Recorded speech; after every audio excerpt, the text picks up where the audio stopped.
But what we learn is that you really can only do one thing at a time.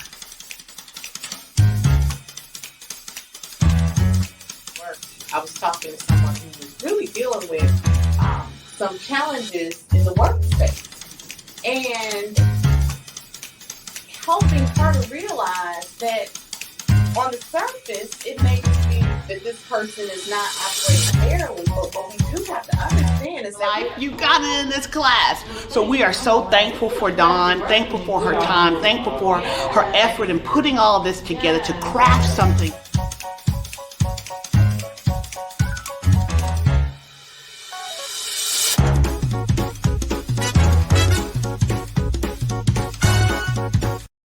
I thought she did a phenomenal job. I feel like this has, again, been one of the more relevant trainings we've had.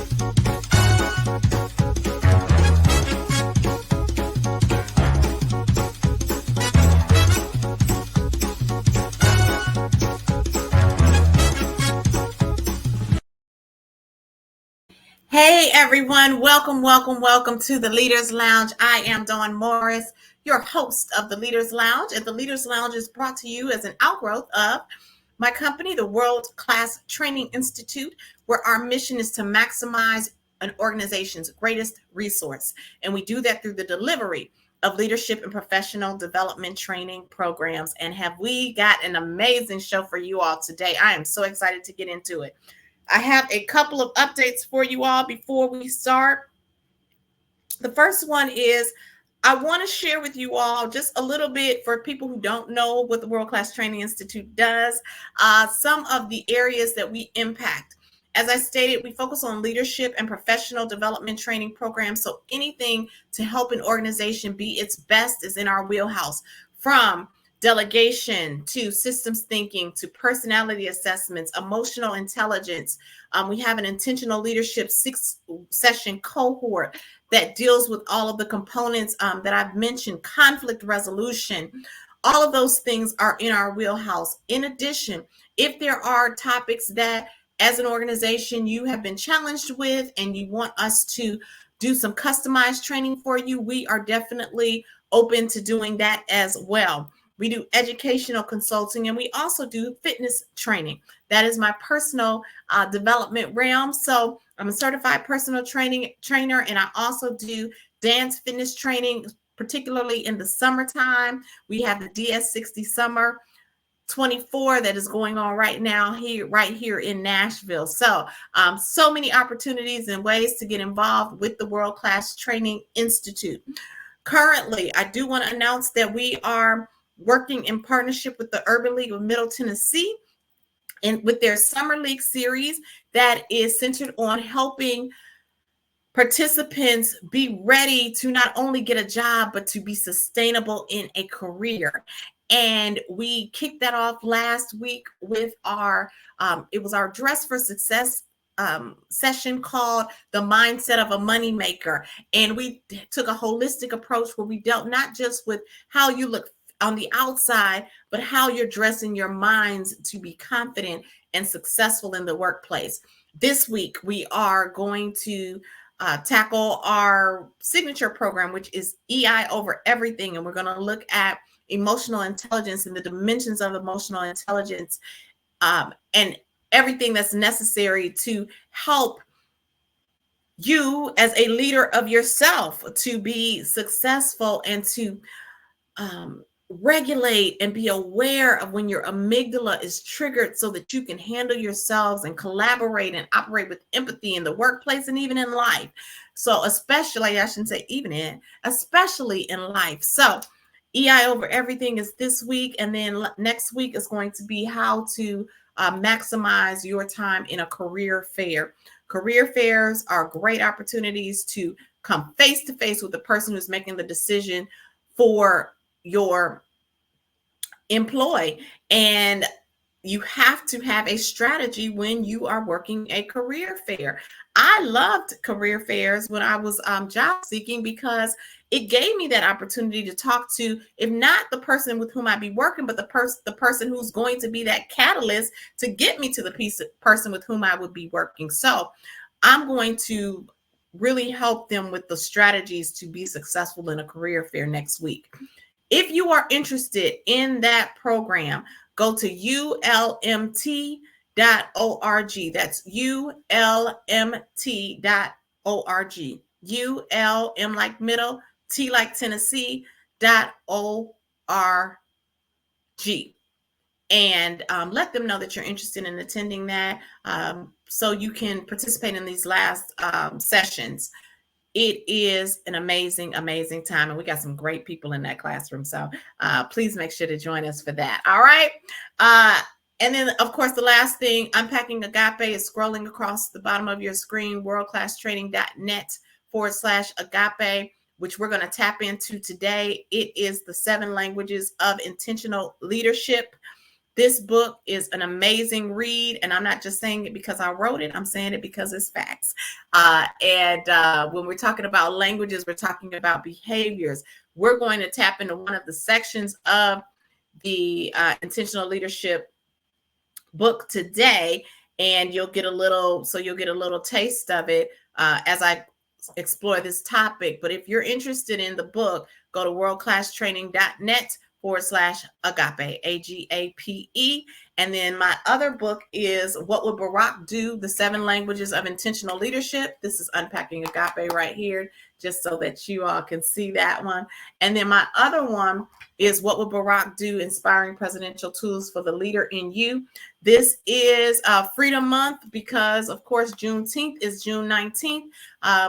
And with President Obama being our first African-American president, I wrote the book because there were some things that he did related to leadership that we need to keep in mind as we are leading ourselves and leading others. So even though it's about a politician, it is not a political book. It is a book on leadership, but it also has some historical context. So with this being Freedom Month, it's a great opportunity for those people, particularly who are interested in Black history and African-American history, to take this book, and you'll be able to share it with your youth, or even know for yourselves, because each chapter has a historical context and then ties it into how you can lead yourselves and lead others. So that's worldclasstraining.net/WWBD. I'm going to just put that on here right quick so that if people want that, they can go to that as well.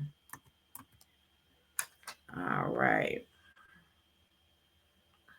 Let's show that one. So that's worldclasstraining.net/WWBD for What Would Barack Do? Inspiring Presidential Tools for the Leader in You. All righty.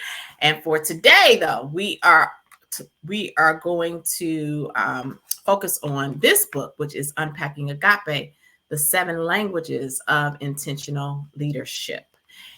So here we go. Now, the topic today, the danger of no expectations. So where did this come from? Where did I even come up with this topic? I was listening to a YouTube video recently, and the person who was talking said something that just was life-shifting for me. What he said was, without standards, without expectations, you cannot have any standards. And without standards, you really can't say you have a problem. But without a problem, you have a high opportunity for chaos. So you have to have standards. You have to communicate expectations so that you minimize your opportunity for chaos. Now, how does that tie into the role of leaders? Well. I have been a leader for quite some time, and I have also led leaders, leader of staff, and I've led leaders. And one thing I know for sure, as one of my good friends says, one thing for certain, 2 things for sure, is that leaders have challenges when it comes to delegation. It may sound like an easy thing. Hey, you got a team, just tell them what to do. But I'm telling you, there is a danger of no expectations. In that no expectations piece, whether you have it and you haven't communicated it, or you don't have it at all, is where chaos can ensue on a team. All right. Now, I'm going to walk through some things with you all today and then wrap this thing up. But this is an important part for you as a new leader and even as a growing leader, because sometimes leaders can kind of lose sight of this and they may delegate just because they don't have time to do something. And that is not the reason you're supposed to delegate. A leader is supposed to delegate because they are helping the next person become a leader, right? So let me walk through this model and then we'll come back to some of the things that I've said. All right, I'm already excited, as you can see. I love this stuff. So when thinking about delegation, there's an approach that leaders need to take. Now, when I wrote Unpacking Agape, the 7 Languages of Intentional Leadership, I created what's called the intentional leadership model. And the intentional leadership model juxtaposes 2 ideals. One is the individual contributor, and the second is that of the intentional leader. So an individual contributor is where people get their next leaders, especially when you're promoted from within, right? So an individual contributor who is a taskmaster is often the one who's chosen to be an intentional leader. But they are very different things. Just because you can make a lot of these cans well by yourself does not necessarily mean you're good as a leader.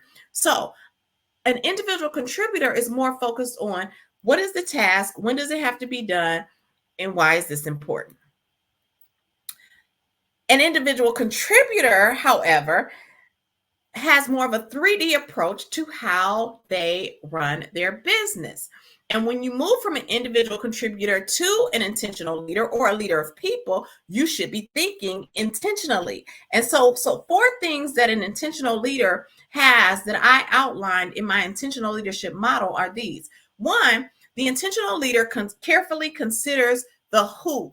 When they are delegating, they carefully consider the who. And I'm going to get back to that in a moment and talk about what goes into the consideration of the who.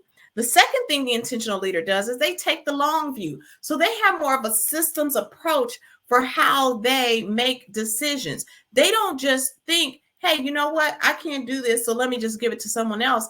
They consider, well, what are the resources that person might need? Who else is going to be impacted by this? What is the communication strategy that needs to take place when this happens? As some examples. So you're taking the long view for how you make your decisions. You're a motivator to win. So an intentional leader motivates the team, not just when things are going well, but when there are challenges. They are the one who continues to inspire the team and lets them know, hey, we are going to be okay, right? They are the driver of that motivation ship. And then finally, behaviors show that you matter. So their behaviors show that you as a team member matter to them. There's that saying that people don't care how much you know until they know how much you care. So as a leader, you have got to let your team know by your behaviors that you care about them. All right. So those are the 4 components at a global level of being an intentional leader. Now let's double back to that one that says carefully consider the who, because that's when this delegation piece comes in.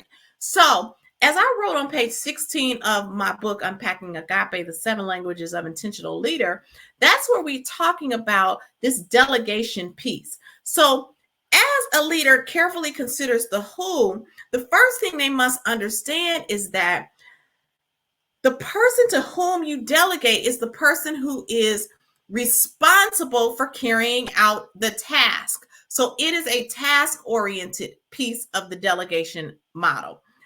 Accountability is ownership oriented. So as a leader, even though you are delegating the responsibility to someone else, as a leader, you still own the task. So when somebody comes and asks if this particular task has been done a certain way, you are the person who has to answer for that. So you are accountable, even though you've made someone else responsible. And that is why you have to carefully consider the who. Now, what goes into that? Carefully considering the who means you consider the skill and the will of the people who may be assigned the task. Do they have the capability and do they have the desire to do the task you're considering delegating? Now, why are both of these important? Well, because if someone has the skill, you know they know how to do it. You know they know how to make these cans, but they really don't want to do it. They may not be effective doing it. They may not have the right attitude when they're doing it. They may take their time doing it because they know how to do it, but they don't really want to do it. Think about when you assign your kids to do the dishes and they really don't want to do the dishes, right? They may go in there slowly or take their time and you're getting frustrated. Why? Because they know how to do it, but they don't really want to. And the same thing happens with our team members. So we have to make sure that they have the skill and the will. Now, the other part of that, the will, they really desire to do it. A little kid, hey, I want to do the dishes. I want to do the dishes. But you know that they are not tall enough to reach the sink. They don't know how to stack the dishes properly, and they're going to have soap all over your kitchen. So they have the will, but they don't have the skill necessary. So in either of those instances, these people cannot be tasked with the job. They have to have both. So that's the first thing that you have to do. And how do you do that as a leader, especially as a new leader? Well, I always say to my new leaders, you have to have conversations with your team members. When you first take on a team, you have to be intentional about sitting down with each of your team members and finding out, what do they like? What are their desires? What have they done well in the company? What would they like to do in the company? What are some of the areas of opportunity that they see that are gaps between where they are and where they want to be? And how can you help fill those gaps as you are leading them? Because your job is not just to create productivity on the team, but it is to produce the next leader. All right. So you want to make sure that you are having conversations with them so that you have a better idea of who on your team has the skill and the will to do the particular task that you are going to be delegating. Now, after you've done that, here we go with this important piece, which is expectations. So it's more than just saying, okay, I know Ezekiel wants to do this and he has the skill to do it. Hey, Ezekiel, go do this task. And you haven't talked about the expectations of the task. So after you have determined that this may be the person and you talk to them about it, about doing the task, now let's sit down and talk about what this looks like. What are the steps that you're going to take?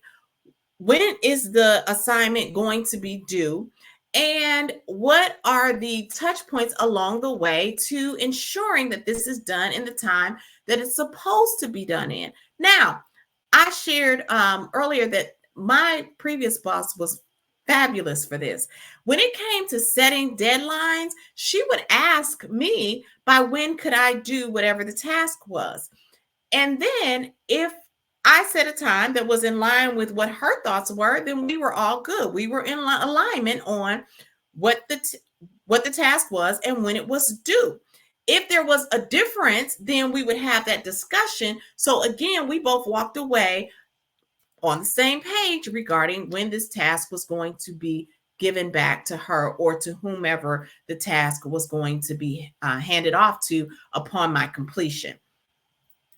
Fabulous way of doing it. Now, so once you get the deadline together, let's talk about the steps on the way. So when you're talking about expectations and ensuring that the person has the skill for each of the steps along the way, that comes through conversation. Now, again, the more you know about your person, the less you have to go into these minute details, but it's always good to do these checkpoints so that when you all break, you know, this person knows what is expected and how this task is to be completed. So there are two ways that you can do this. One, you can have them list out, hey, could you walk me through how you're going to take on this particular task? And then as you're listening, you're saying, okay, yeah, this person is doing this exactly the way I would like for it to be done, or the way my thoughts are. Or if they say something different, you can insert, hey, well, you know what? I was thinking like this. What do you think about that approach? Either way works, because again, it's setting expectations in alignment with the standard that you have for how this project is supposed to be completed. The other way that you can do it is, especially if they're newer to the task, is you may list out, these are the steps that I'd like for you to follow on the way to this particular outcome. So if you list out the steps with them and then even have them paraphrase, now, would you mind just kind of running that back to me to make sure that what you said and what I said are in alignment? Then you have, again, agreement on what was supposed to happen. And I always tell people that even though you sat there and talked about it, you need to follow that up with an email outlining, these are the things that we discussed, this is the timeline, and these are the details related to that, right? I have a friend who says, documentation beats conversation, right? So, and it does. So even though we've talked about it, put that thing in writing. This is what we talked about. I'm so great to be working with you on this. And as we discussed, this is going to be turned in by whatever date that is. All right. And these are our touch points along the way. It creates alignment. All right.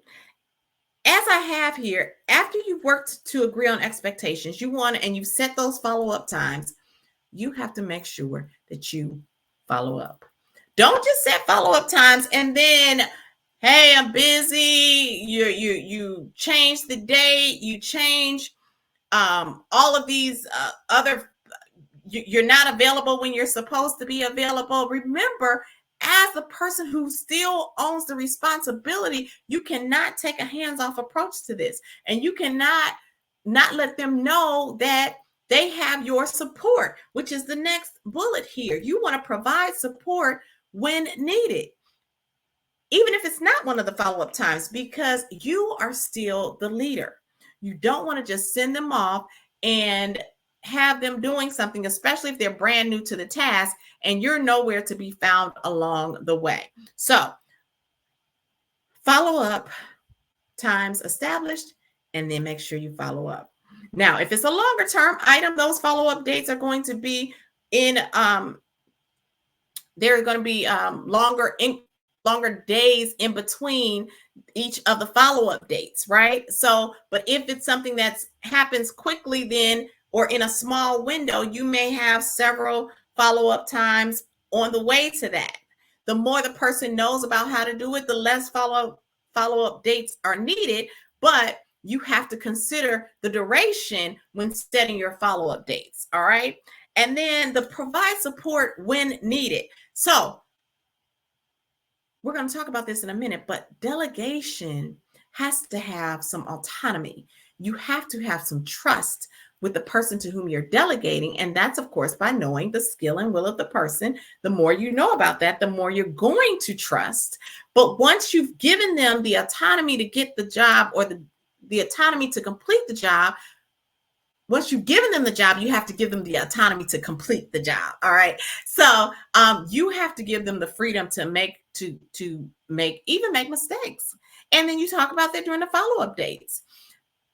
And then you talk about, hey, you know what, going forward, and you may even talk about this on the front end, if I'm not available for whatever reason, this is your backup person to talk to, so that we can avoid some of these mistakes going forward. If you're noticing that the person is off, is kind of off kilter related to completing that particular task. All right. And then the last thing that you want to do is debrief to uncover wins and opportunities for the next time. So after the task is completed, especially if this person is the first time doing that particular task and you know it's a part of their development, you want to debrief with them to talk about what things went well and what things they may need to adjust, or we need to adjust as we're communicating throughout the process, so that the next time can be even better. If you are communicating throughout the length of the task, and again, that's going to depend on the window of time between the date that you delegated it and the date that it's actually due, then you are going to your debrief is going to look a little different. All right, but you want to make sure that you have those touch points in place and that you are communicating well along the way. Now, we talked about providing support if needed. I want to go back right quickly before we wrap up and talk about these two things. These are two no-nos for when you delegate. The first one is called dirty delegation. So that's not allowing the autonomy to do the work. So dirty delegation looks like this. I say, hey, I need you to put the purple color on this can. And then I go back because I haven't set the right expectation for when it's going to be done. And I know, okay, well, this person is actually planning to do it tomorrow.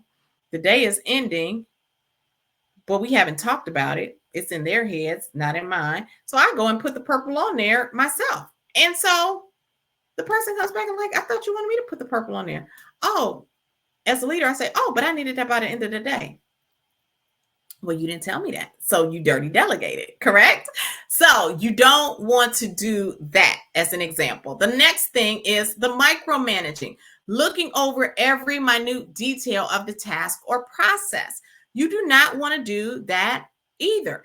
If you and I have discussed the expectations and what color purple this is supposed to be, what parts are still supposed to be in white because we've set the right standards and expectations in place, then there's no need for you to look over my shoulder. And you know, I have the skill and will as I'm completing this particular task. That is called micromanaging, and that can frustrate employees, especially those employees who are very well skilled at the job.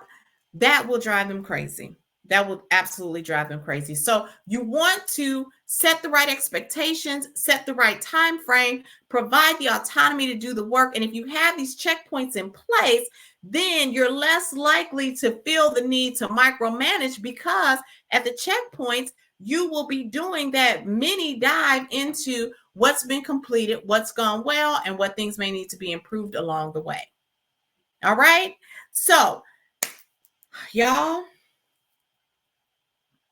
there is danger in no expectations. As a leader, it is your responsibility to set the standard and set the expectation. Walking through the steps for that, first of all, you have to carefully consider the who. So you have to consider the skill and the will of the person to whom you are going to be delegating the task. Understand they will be responsible. Ultimately, you are the one who's held accountable. You and they are going to work together to agree on expectations. You want to set your follow-up times and make sure you follow up. You're going to provide support when needed, communicating to ensure the team member completes the task before the task is due. And then you want to debrief to uncover wins and opportunities for the next time. Always?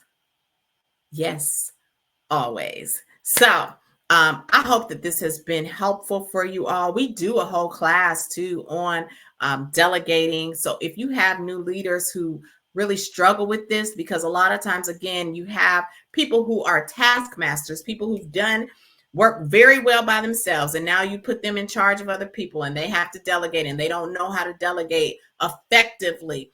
We have a full training on this. And some people may think, well, I don't need to be trained to tell people what to do, but oh, you do, because it's more than just, again, just shelling out whatever the task is and hoping, wishing and praying that it's going to happen the right way. There is a systematic way to do it, and we can help you with that. So you can always contact us at worldclasstraining.net.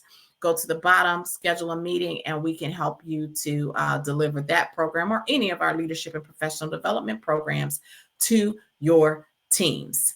All righty. But minimally, take this masterclass, share it, spread it around with to other people who you know need to grow in this area, because we want to resist the danger of no expectations. All right. Thank you so much for your time today. As always, the Leaders Lounge is here to help you to grow and develop as a leader and a professional at work, and even in business, however you want to say it. We help you. We help you to be your absolute best. And you can always contact the World Class Training office at worldclasstraining.net. Go to the bottom and schedule a consultation and pick up this book so that you can get all of this. Again, what we talked about today is on page 16 and 17 of the book, Unpacking Agape, the 7 Languages of Intentional Leadership. Get one or get several for your whole team. Everybody needs to read. Reading is fundamental and it is helpful. So until next time, though, please remember that when you are better, we are absolutely better. Take care.